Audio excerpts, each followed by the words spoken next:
Discover how Milap, India's leading crowdfunding platform, is making it easier for its 0.32 million US donors to give back. From donor advised funds to corporate donation matching, explore the simple ways to make a difference with just a click. Visit milap.org to learn more about how you can make a difference where it matters the most. Namaskar, welcome. Welcome to the Bootstrap Banter series of quick bite session today. The Bootstrap Banter series is nothing but the startup fundas that I tell you that I implement in my own passion project that's going on and that's growing up as a startup. Those are the very fundas which I'm studying. I'm unfolding it to you so that you can apply the same fundas to your own startup, to your own passion project to flourish well, nourish well, and see how you can grow that. Today, we are talking about the value of a rebranding in a very quick bite. You know why the rebranding matters the most? As and when you evolve with your passion projects, you kind of understand the nuances of it. You kind of understand how this is shifting. You also kind of navigate with the market to assess whether this passion project is worth standing by putting your bootstrap resources, let's put it that way. So it is very essential how you're looking at the market, how you're unfolding with it, and how you're moving fast, how you're growing with it. And that's where this Chitle story that you just heard the podcast about will come into the play. After talking to Indranil, I realized that what matters the most is rebranding and constantly looking at your brand, perceiving it from your own end as if you're producer, at the same time as a consumer, how they're perceiving it. What consumers are really looking out with the modernizations that are happening with the times that have changed. And based on that, rebranding is must. You need not be rebrand just with your logo, need not be rebranding just with your name. But it is the strategy that you would like to take about. It is some of the values that you would like to change based on the time. You know, the same fundas that were right with the principles 10 years before may not be right today. As and when the world evolves, the things just change, the norms change, the values change, the ethical values, looking at certain sides change, even the legal perspective changes. And that's what we have been observing it very thoroughly in the market. As and when the AI started emerging, initially it was a big negative push to it. But then slowly, people started adopting it and they realized that there are different policies that needs to be built which didn't exist before. And we cannot weigh the same things in the same balance anymore. So everything revolves. So think about that. That's where the rebranding comes into the purpose. Talking about the Chitle story, you know, how it was, it started in Pune area. It was just one shop where, you know, they would give the high quality product. And it was even closed in the afternoon. And they were so proud to talk about it that we don't have any more branches. We are closed from 1 to 4 and things like that. But as and when they see that the market is behaving differently, as and when they saw that the consumer is evolving, and there are number of snacks with the quality control that are getting produced, if you have to stay top of the game, you better take out your proud statements that goes as your one of the core value, and you know you have to make that rebranding fast. And that's what they did. They took out that 1 to 4 funda, they took out the branching funda, they kind of established their different outlets with different businesses. They started collaborating, including today. They have been online presence, collaborating over the globe, and moving fast. Also, they realize their core value is a trust. So everything that they build around is a trust and a high quality product. That's where they're talking about. So this is one of the most essential core essence that I can say with the rebranding that I've realized after talking to these business people thoroughly on my podcast. Nevertheless, I like to talk about the story of a Nike.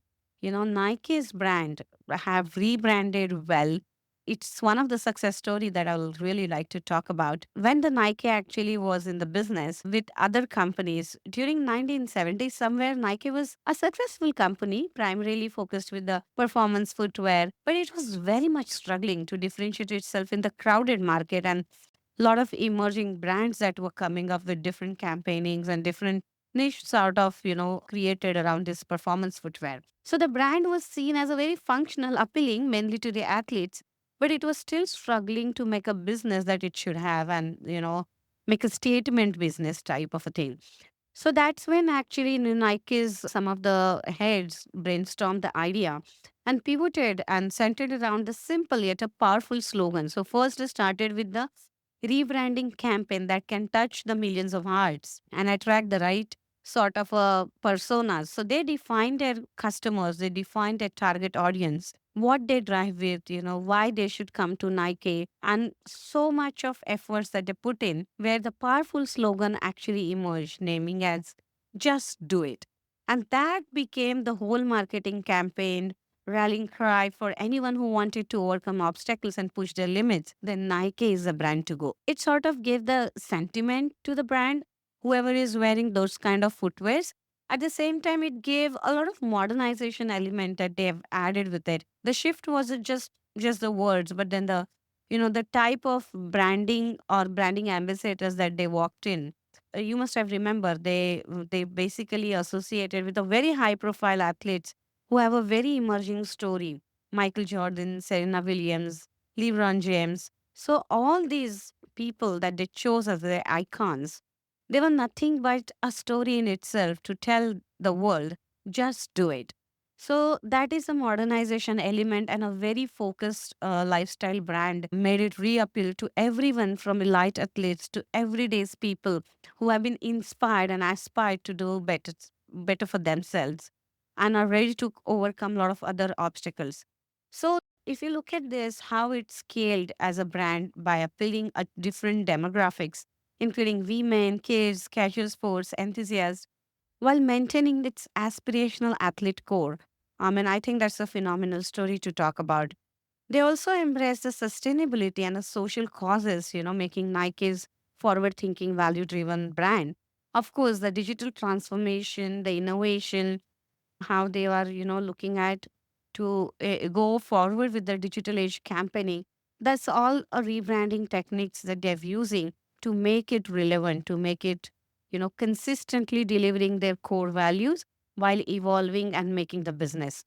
So from 1988, when they actually rebranded the Nike with the Just Do It series till today, the growth is from 877 million to $30 million in 2010, which is globally published a decade before.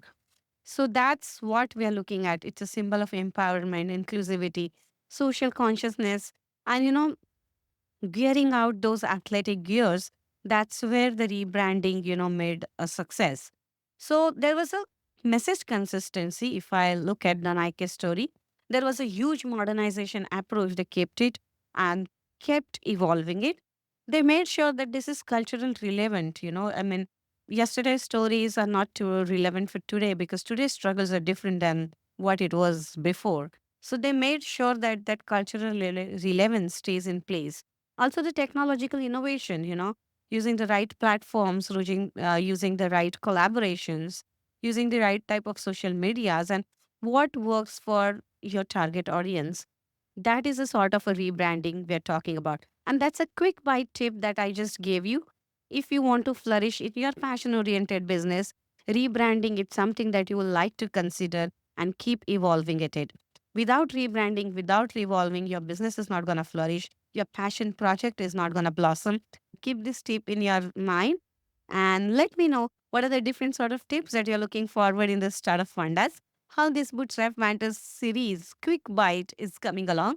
And let's meet on the next podcast where we talk about a lot of AI tools and how you can make your passion project worthy enough in the very beginning stages. We have a lot of strategy sessions in place. We have different sessions that goes on for the Bootstrap Banter people. Do contact us on passionatepulse.com with contact or just give us a ring on 341-209-0102. 341-209-0102. You can simply WhatsApp, message, or even contact us through info@passionatepulse.com to get more updates and strategy sessions booked. See you. Stay tuned to Passionate Pulse podcast and a Bootstrap Banter series. Thank you.